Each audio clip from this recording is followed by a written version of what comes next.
everyone. Welcome to the third season of the Emmy-nominated show, Drop the Mic, on CCP TV, the educational channel of Community College of Philadelphia. I'm Associate Professor Michelle Myers, host and creator of Drop the Mic, and I am here with two of our fabulous judges, English Professor Elizabeth Catanese and DeForio Barlow, testing specialist in the Assessment Center. The performances in Season 3 of Drop the Mic, recorded in the fall of 2016, turned out to be particularly powerful, especially considering national and international events of the day. So we thought it might be useful for us to provide some perspective for viewers. Today we are going to discuss some of the performances in Episode 5. So DeForio and Elizabeth, are there any poems in particular that you want to start discussing? Maybe if we could just start with a comment that actually came in the, not in a poem itself, but in the student interviews. So the idea, Rouget Ballard said, I want people to listen, that's enough for me, and was really talking about how the power of poetry and poetry sharing for her was just the act of getting people to hear her voice. And I think that that is one of the themes that came up across the poems and is one of the projects of Drop the Mic. So I just thought maybe we could start talking, thinking about the lens of listening to begin with. Yeah, absolutely. I mean, I think that for so many of our poems, and that sentiment I think was echoed like throughout, not just maybe in some of the student interviews as you mentioned, but also in the expression of the poems themselves. Yes. And I think that for many of them, what they were trying to say, there's definitely an appeal. There's an appeal to if there's a specific person that the poem is being addressed to. Like some of the poems were definitely letters being addressed to. Like there was, Rouget had a letter to God, and then there was letter to my future love, self. which she, future love, future love. Right. Yes. And no, and that might be in Episode 6, but there are definitely ways in which many of the student poets did direct addresses to certain people. Like there were a couple of poems that were addressed to the mother, right, to their mothers. Right. And then there were some that were kind of more broadly addressed to a larger audience, but in all of them it was sort of like, I have a story. And, in my story, I want to be able to share all of the different experiences that I've had because I've suffered. I've experienced pain, but I've also loved, and I've loved in very deep ways, deep and profound ways, and I've loved intensely. And my desire is the same desire as any other human being, is the same as you. And, once that we can make those acknowledgments, it's when we can really make those connections as human beings. And so, yes, definitely that entreaty, that appeal, that, that expression of wanting to be listened to, I think is something that's carried over, whether they're talking about social issues, right, or making social commentary about things, because we also had a number of different poems that were about police brutality, which we saw several times through all of the episodes. But then there were so many very, very personal poems, in these in the final showcase. I thought Gavin's was pretty personal. She talked about her food addiction. Yeah. That was super personal. She talked about her ribs and how they were like guitar strings and things like that. It was very interesting to me how she played off of that, though. I kind of was watching her like, wow, is that true or is this really just poetry? You know what I mean? Like, that's an interesting question. So, to what extent is the poet inhabiting a persona or basing it on events from their own life? It's probably a bit of a, I would suspect for Gavin it might be a bit of a hybrid. Sure. Yeah. But just because of the range that we saw across different episodes of different really intense situations. But a lot of beautiful lines like that you mentioned, like the ribs turning into musical instruments. Yeah. Really painful. Yeah, they also had this line, I'm an aspiring skeleton, right? And they said it several times. So I'm an aspiring skeleton, and then towards the end of the poem they said, an aspiring skeleton with brilliant minds is such a shame, we all are so ready to die, So the idea of, the eating disorder and also, it being an addiction, and being caught up in that cycle of all that. And that being tied into body image, like self-esteem issues, not having that self-love, right? Yeah. So there's the internal and the external, and how those things are constantly, pulling the tension between those two things. And it's playing out in the food, She kind of gave us a PSA before she started, too, so, get everybody prepared for it. So I thought that was just really interesting to me for her. So. Yeah. But we definitely had, you know, several of those kinds of poems that talked about body image, you know.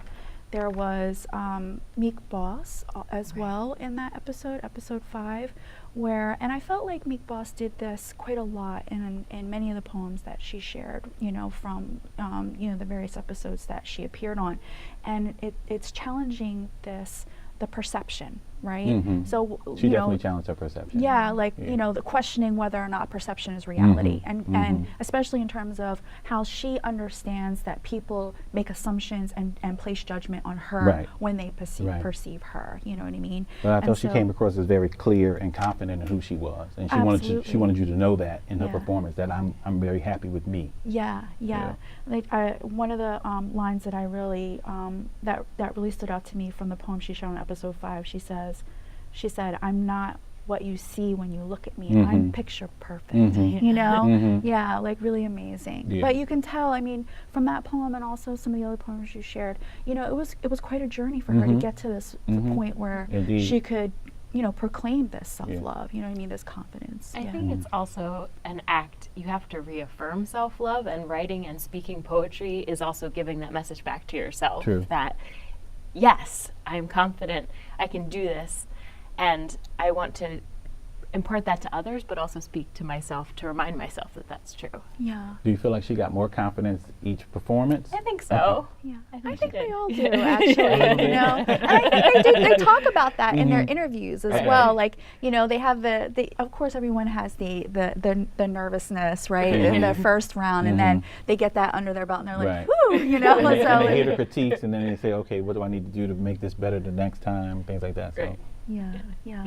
I mean, maybe we can even talk about this in terms of Gavin, right?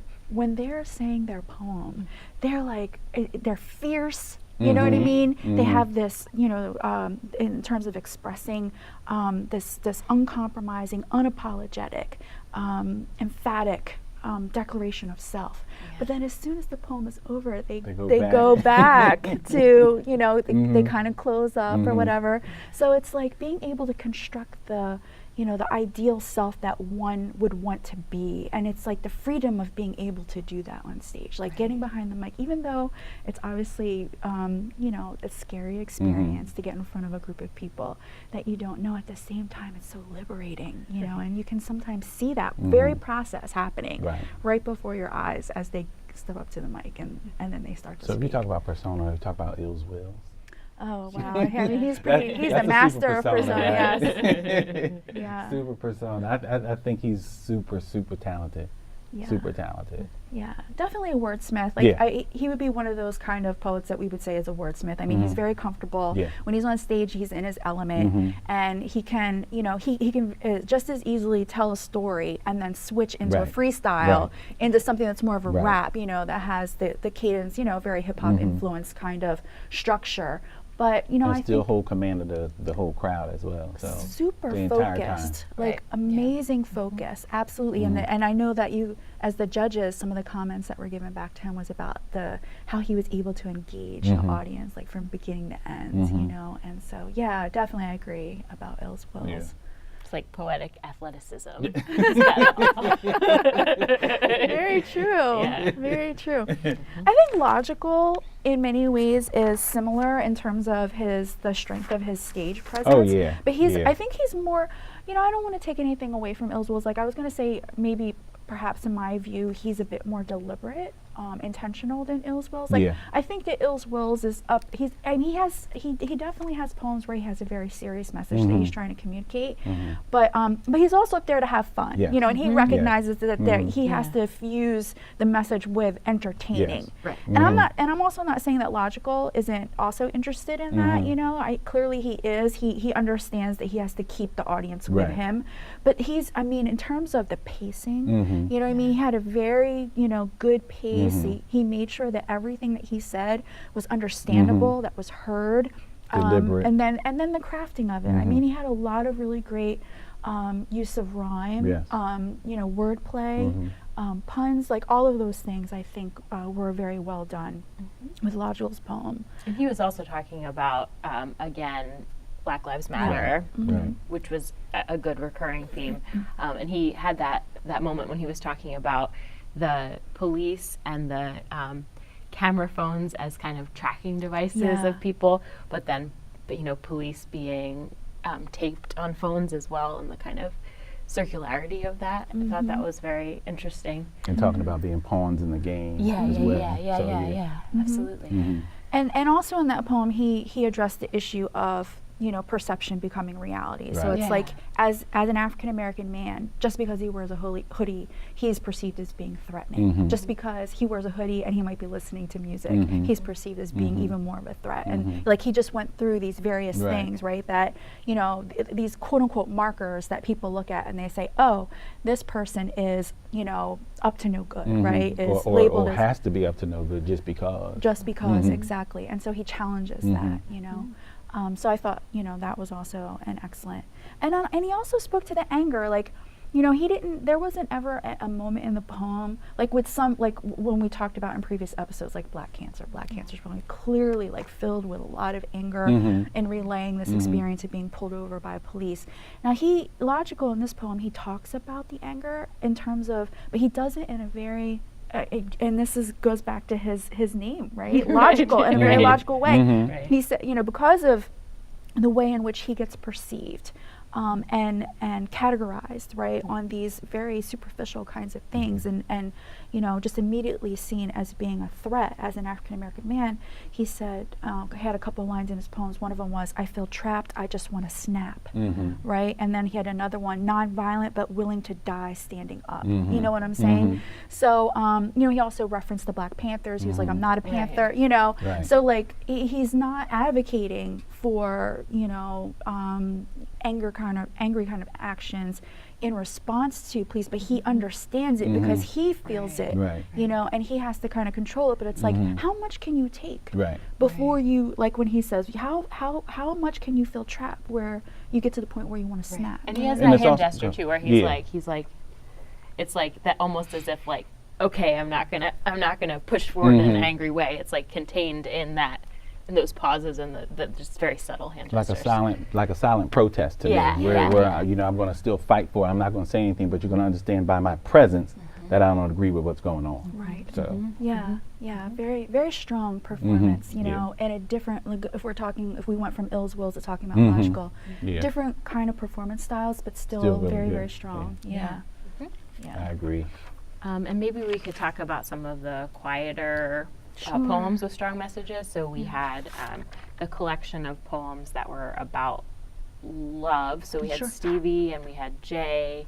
And Was that Jay Thorne? Jay Thorne. Okay. Yep. All right. So that was the line. So it was, I thought you would always be there, and then the riff on, why that didn't come to pass, right? And the pain of that. And then we had Stevie, who had all the metaphors around love, right? So it was there's that line, "Your ground hardens, my rope snaps" at the end, which was really powerful. Oh, that she was unlovable. Yeah. Yeah, she didn't know you love me more than I could love myself. Yeah, that was right. That's right. kind of what she was saying. It was like, I couldn't understand how you could love me so much when I didn't even have that Right. same kind of love for myself, kind of thing. Yeah, very, very, profoundly sad, in terms of how so many of the students talk about that, the way that they struggle with, accepting and loving themselves. And even Ills Wills in this episode, I mean, his was, sometimes we get the 2 for 1s, right? So, but he's, You got, the you way got he's, 3 first with him. You got 3 first. we might have gotten a 3 for in episode 5, but Yeah. the way when Ills Wills started, it was a relationship poem. That's right. You know what I mean? And it was kind of along the same lines, It was like what your actions are doing versus what you're Actually doing. actually what you're saying versus Yeah. action. So he had the line, "The next thing that you do, that that shows me that you don't, yeah. yeah." Like you say, like it's the whole idea about, okay, you are expressing these words that you care about me and you love me, but your Right, actions don't exactly. really, follow through with, and so it's like your actions are telling me more than what your words could ever say, and you know what I mean. So Right, yeah, right, right. yeah. So he's kind of started off in that, but then by the time he gets to the end, he kind of he's setting up for his second his second poem. I don't know if you remember. Right. It's like, The second poem. with the Philly, when he puts his hands up, say Philly, right? Yeah, which makes him fun. Makes him a lot of fun. Super entertaining. Yeah. And then maybe we could talk about Rouget's poem as well about God. Yeah. I thought that Letter was to God. the letter to God. So I don't remember that. Okay. Yes, we'll All fill right, you so in. tell me, refresh my memory on that one. I can't remember that one. I know who Rouget was, but I can't remember that one. So that was the poem. So unlike some of the other poems that we heard, which were talking about how God is a kind of saving force and positive energy throughout all of this police brutality and all of these things that are really challenging, Rouget was talking about how God has really there's problems with belief in God, Gotcha. right? Problems with belief in God. So God is not listening, and she goes through. There's so many different ways to say God. So there, and no matter which way she says it, she groups that name with some other way that God is not responding. Okay.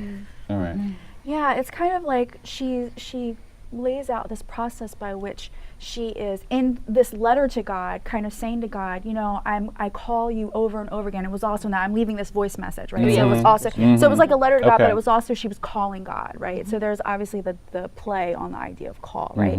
But she's leaving this voice message and she's saying, every time I call to you, every time I'm praying to you, it clearly to me you're not listening. Okay. And she feels forsaken, and she feels as though there are these contradictions. It's like, okay, well I've been told all of my life or in various ways that I'm supposed to when I'm feeling like I'm struggling or I'm feeling overwhelmed and so forth, I'm supposed to turn my faith to you, God, but you are an absence in my life. And so, this line just really got to me. She said, I've been drowning for your approval long before floods, and so and then basically the way the end of the poem comes, it's like, the way that she resolved it is that having faith in herself, she says, writing poems as psalms, right? Her poems become the psalms. I found religion in my own revival, she said. So it's like, it's, the only thing that she can count on is herself, and that's where she places her faith now, and so it's kind of like, as she's leaving her last message to God, it's like, this is the last time I'm going to call to you. But ultimately, God gave her the confidence to believe in herself, which she didn't realize at that point.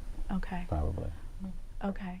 I guess that's one way you can interpret it, but I don't know if that's the way she would interpret it. But I mean, poetry, you Say can no. interpret it Absolutely. any kind of way you like, Yeah, right? Sure, So, Yeah. absolutely. we're not the authors. Yeah. Yeah, so Which one? I thought Miss Dada-esque too, because if we're talking about the way in which certain experiences that we don't often hear about, that we don't often have, topics and people's perspectives and people's voices. I thought it was very interesting that in episode 5, Miss Dada spoke from the perspective of being a soldier, and that every day is a battle, right? And so it's the idea of, when we think about U.S. military and we think about soldiers, oftentimes, again, we're not individualizing, right? And they become this abstraction, the U.S. military. But there are people who are coming back from wherever it is, right, that they've been deployed. And many of them, and I think that maybe her poem is speaking to PTSD, right? But, these individual stories are not being heard, or nobody wants to hear them, right? Because they want to have this abstract idea of you're fighting, these soldiers are fighting for our freedom, and so we want to hold them up here in the name of patriotism and so forth and so on. But And they're not really going through anything. Yeah, but they're going through so much. You know what I mean? She says we wake up stitched together by our past belief. You know what I mean? And so like there's this way of kind of being broken, and then there's no one there to support them, to help them really kind of put themselves together. Right. And so they have to kind of piece themselves together in the best way that they Right. can, kind of. And constantly preparing day after day after day after day for whatever might come. Yeah. And she said also, us soldiers don't realize that we have a story to tell, and that this is like a group where there's a lot of taking it in, holding it in, holding it back, and not sharing outward in terms of words and language, at least. So she herself said in the interview that we can express things that we don't talk about in everyday conversation. So I think that's powerful. And did she self-identify as a soldier? I sort of saw like there was a moment in the poem which was unclear to me, or when we were giving our feedback, right, where you were saying that you really took on this persona really well, and then she sort of pointed to herself. So I think there's at least something within it that she was really relating to or feeling deeply. Yeah. I don't know if like you said, I don't know if in the poem it's clear whether she is identifying herself, but definitely there was that moment, like you mentioned, when the judges are giving feedback. Yeah, and people started cheering, like the audience responded to that. Yeah. Speaking of judges' feedback, maybe the viewing audience would be interested in knowing, like, from your end at the judges' table, like, how is that? Like, do you feel? I mean, I don't want to put words in your mouth, but can maybe describe the process of when that moment, comes around where you're able to give some direct feedback. Like, as judges, do you have a particular approach or philosophy, or are you just kind of going by how you're breaking down the scores? I mean, how would you describe that process in terms of giving feedback? For me, it's about the moment. I do scores after I talk, but for me, it's about the moment. How I feel, what your connection is to the crowd. That's important. How you deliver it is important for me. I need people to also understand that when you're performing, you're in front of a crowd, you're on TV. And you need to understand that. So I don't really want to hear, oh, I'm not feeling well today. If everybody could excuse me, because if you're talking about performing, if you're performing 7 days a week, 3 shows a day, everybody who comes to see you, it's their first time. So you have to always perform like it's your first time. And that's what I kind of look for. And so we're looking at several categories, but I think that there is a kind of subjective bias within the judges, so we can't help it, right? So I'm looking more at the poem itself and the craft and the construction of the poem, a little bit less so than the performance. And I am looking for how something really moves me or not. So that definitely comes into the performance as well. But we joke that DeForio is Simon Cowell of the judges, and I am Paula Abdul. So my score range is a little bit more narrow, right? So when someone performs, I tend to think that they deserve maybe somewhere between a score of like 12 and 15, and DeForio's range is from 0 to like 5. That's a bit of an exaggeration, but he's a little bit. He really says what he thinks with those scores. Yes. I do. And I think I say what I mean to the students too. And I think that's really valuable because I have, I'm sometimes, I'm up there judging and I'm like, who am I to judge? I don't know. Like, I mean, I had this experience with the poem, but, I feel for the students up on stage as a poet who, performs with my paper at coffee shops and whatever, and is not really focused on the performance aspect. I look at that stage and I think, that must be terrifying. Right. And so that sometimes gets in the way of me saying all the things that I might want to say about how things could be changed or how the performance could improve. So I think it's really good to have different judge energy up there so that students can get a really full and rounded perspective. And I think we all kind of have our own concepts and ideas of what we're looking for, because you can tell by everybody's individual response. So it's also really fun. We like each other. Yeah. No, we all have a great time. That's why, like, oftentimes when we're filming the show, that's why I always have those moments where I'm like, oh, I love it. This is so amazing. And I really mean that sincerely. Like, I'm so happy that I'm able to share this experience with all 4 of the judges that are on our show. How did you select the judges?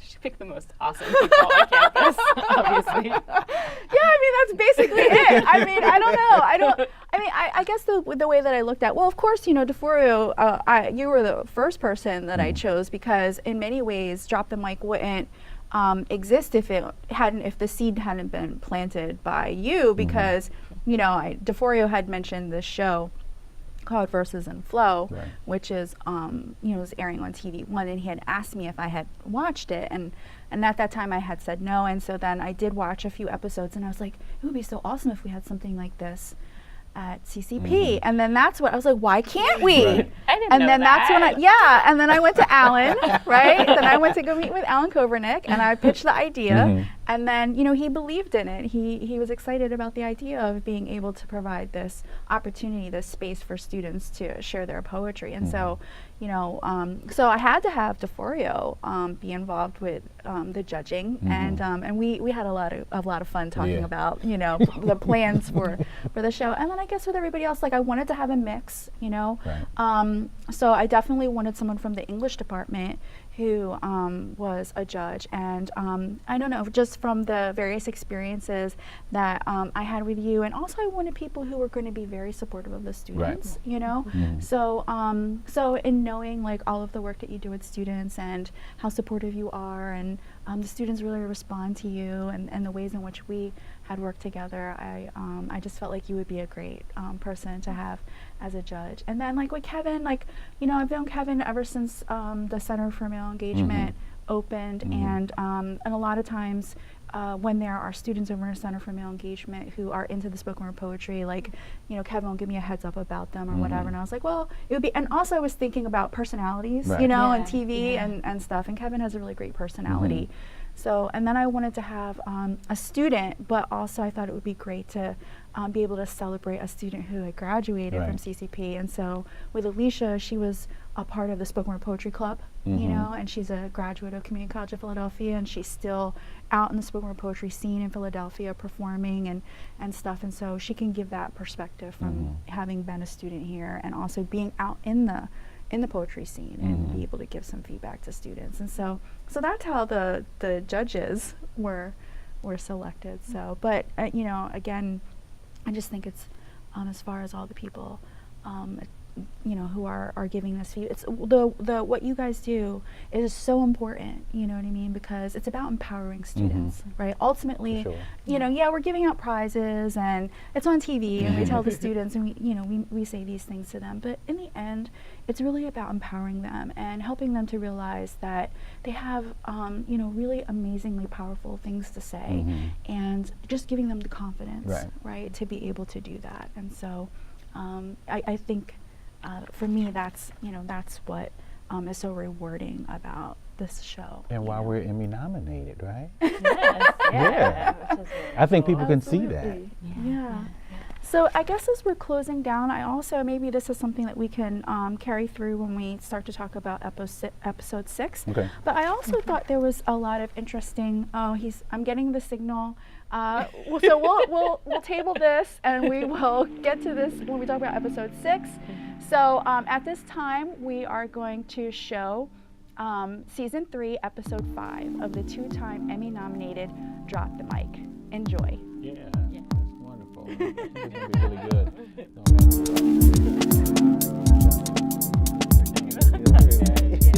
good.